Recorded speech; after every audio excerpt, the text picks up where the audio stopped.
Yes, please.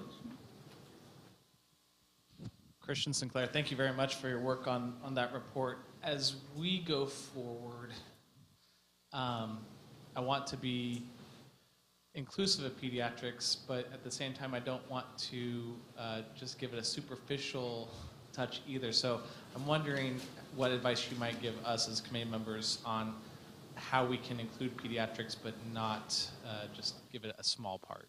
Just put "and pediatrics."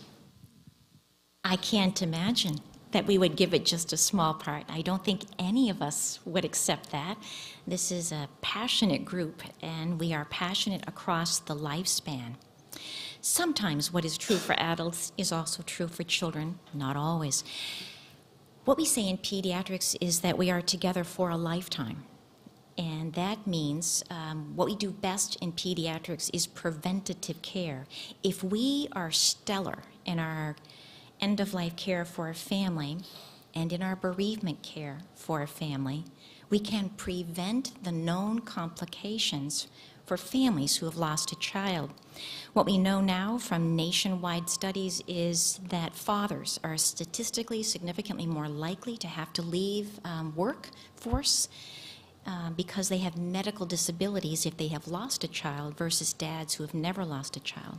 What we know statistically significantly to be true is that moms are more likely to have a first psychiatric hospitalization if they have lost a child as compared to moms who have never lost a child.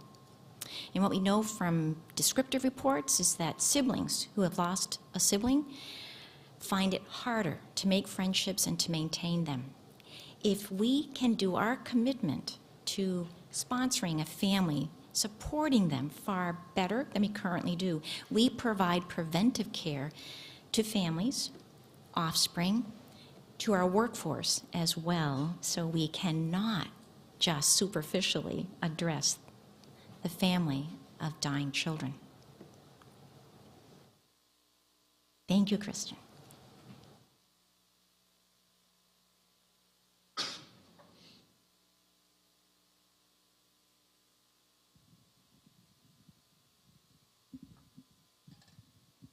I was wondering if there's any national systematic data sets that you can look at to see what the changes are in end-of-life care for children.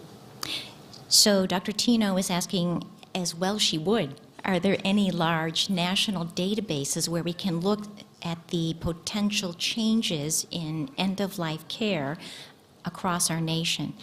And there are, at this point in time, no national databases that we can pull from that really, from a child report, go after symptoms, suffering reduction. So there are no PROs, patient-reported outcomes, built into any national database. There are cost databases available to us primarily at some state level. It's the 7 states that participated in the 1905 initiative, and that's just 7 states. So we would have to search piecemeal to get those kinds of data, but it's a great recommendation, Joan, from our work. Hi. Yes, please. Judy Paris. You mentioned you were not exactly where you'd want to be with your bereavement recommendations. I'm wondering what it would look like if you were more there. So what we know from the 2009 report from Sarah Freeberg and from some of the CDC data is that fewer than 4% of all hospice providers in America are paid to provide bereavement care. And of those who provide, hospices who provide bereavement care, only less than, let me get my statistics right, 16% provide pediatric bereavement care. And when they provide pediatric bereavement care, it is primarily in the form of a phone call, a letter, a home visit.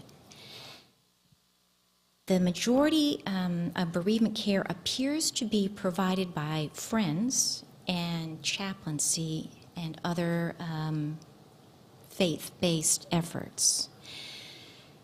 When a hospice or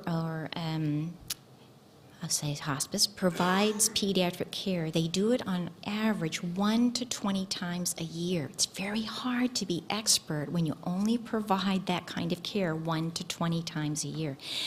So I would say to you, statistically, we are not where we should be in terms of providing real bereavement care. There are other national standards that have been put forward by NHQ, which says we should be providing bereavement care for 13 months following the loss of a child. We don't do that in this nation, and we primarily don't do that because of finances, not from lack of interest, but from lack of dollars. So we are not where we need to be with bereavement care, and we are not measuring care outcomes. It appears to us from multiple studies that parents will say their greatest attachment is with hospital-based providers because that's where the majority of care is being given to a child who has a complex chronic condition. That is not true for trauma. That is true for complex chronic conditions. I'm going to suggest to you then that if that is where the greater attachment is from parents, that's where we should be doing bereavement care before the child dies. And we've got to come forward with inexpensive, effective interventions that go home with the parent and continue to make a difference while the parent is at home after the child's loss. Hi Pam, Pamela. I have two questions. The first is, we have a disease management community-based pediatric palliative care program with 10 years of experience. Wonderful. It's called Compassionate, but I wasn't sure if there were others across the country. So that's the first question. The second is there any research on children with developmental disabilities? Because this group grows old all the way through adulthood.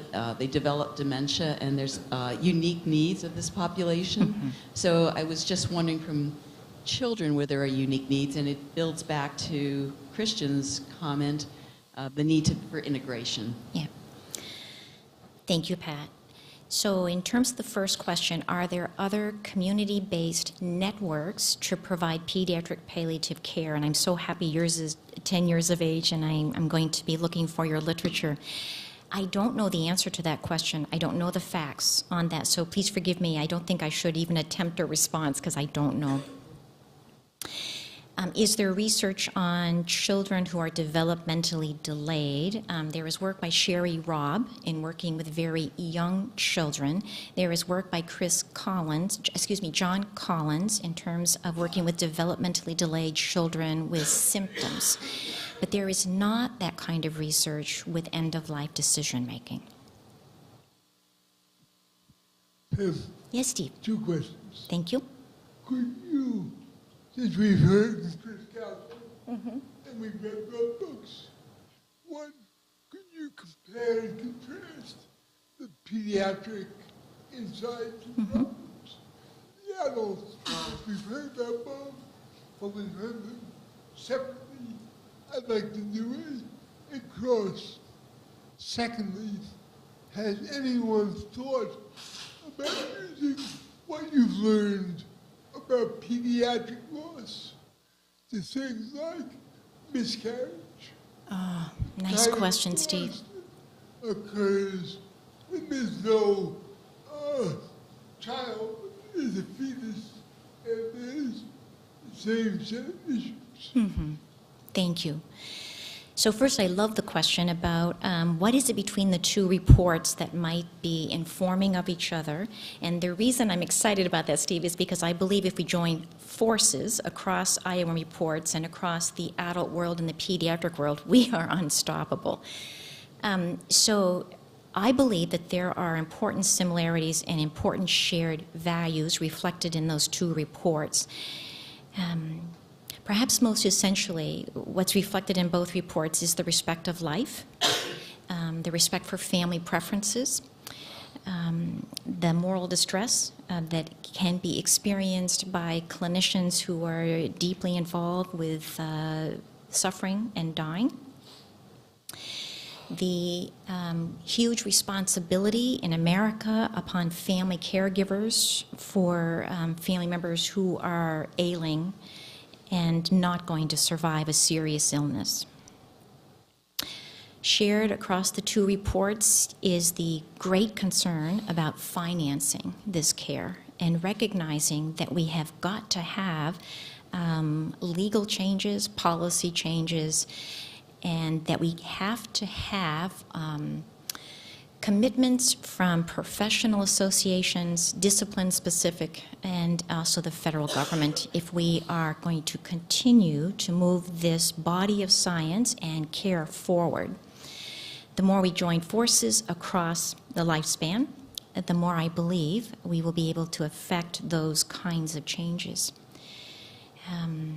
What's different, perhaps, between the two reports is where we begin and where we end. I'm going to link that then to your second question, which is about would any of the information in the reports be relevant to those families who experience loss during pregnancy or in the neonatal period.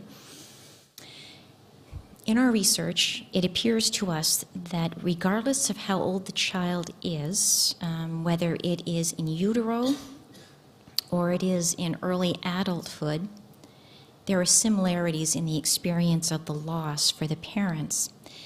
In looking at lifespan research from in utero to young adulthood, we've been able to document that there is a core concept that parents report called being the good parent to my seriously ill child. And that refers to an internal definition or standard of what I must do as a parent before my child dies in order to be able to survive the loss of my child, knowing that I've done everything that I could have done to benefit my child for as long as I could have. Parents who are pregnant with their first child and who lose that child already have that internal definition of what it means to be a good parent to this unborn child. It is for us then, as clinicians and researchers, to extract from the parent what his or her definition is of being a good parent, and then it is for us to honor that in our care strategies so that we can ensure that they do achieve that definition in advance of that child's death. I believe that that's part of the preventative care that we can do for the family thereafter the loss. Thank you, Steve.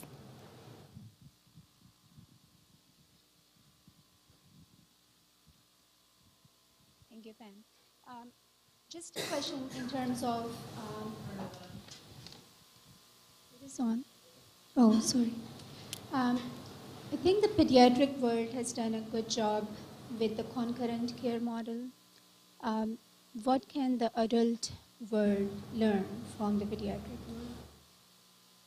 Gosh, that's a reversal of fortune. We always think from the pediatric world that we learn from the adult world because you have such a bigger world for us to learn from. I don't know enough about the adult world, so please teach me if I misspeak on this. I don't know much about adult illnesses anymore.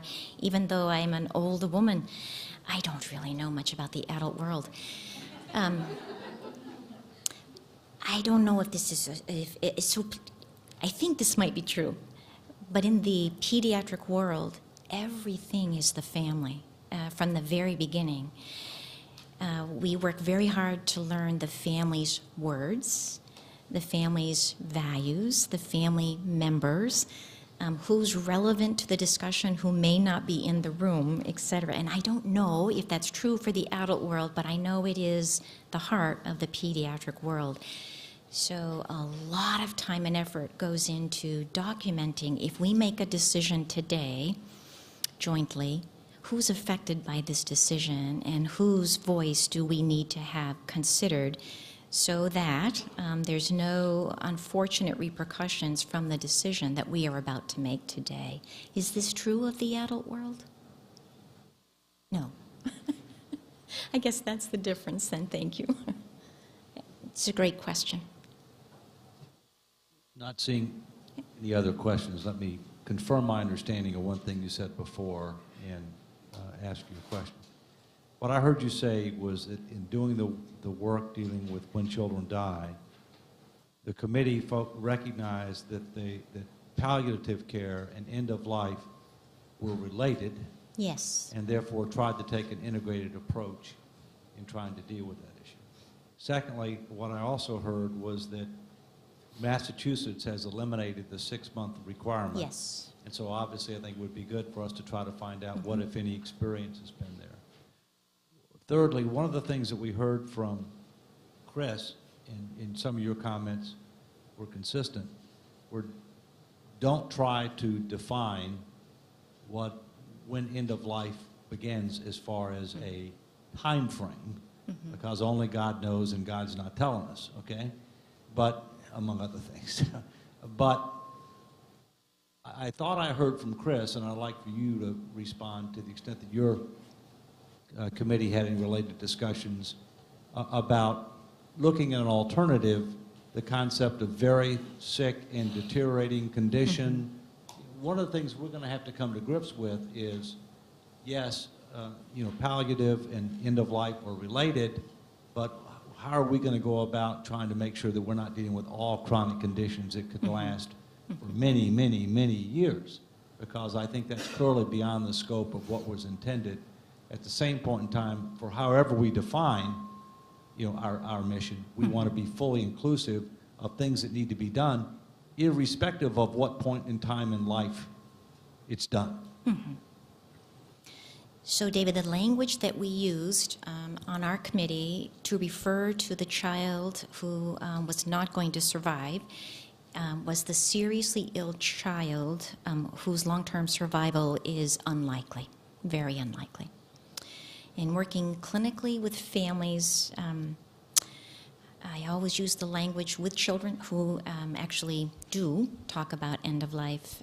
If ever I'm worried, should I come to you or should I go to your mom or dad? And a child's very able to say, talk to me or talk to my parents. And children will ask, are you worried now? So the language with the child then is a little bit different than what the language that I've just shared with you, but it's getting to the same point of, I'm worried because things are getting serious. So the word serious is something that we use clinically and something that we used in the committee.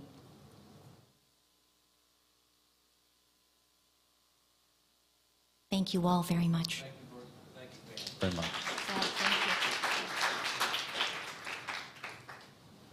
I think we've come to the end of our public session. I want to thank everyone who came as part of the public session. In particular, I want to thank the committee members.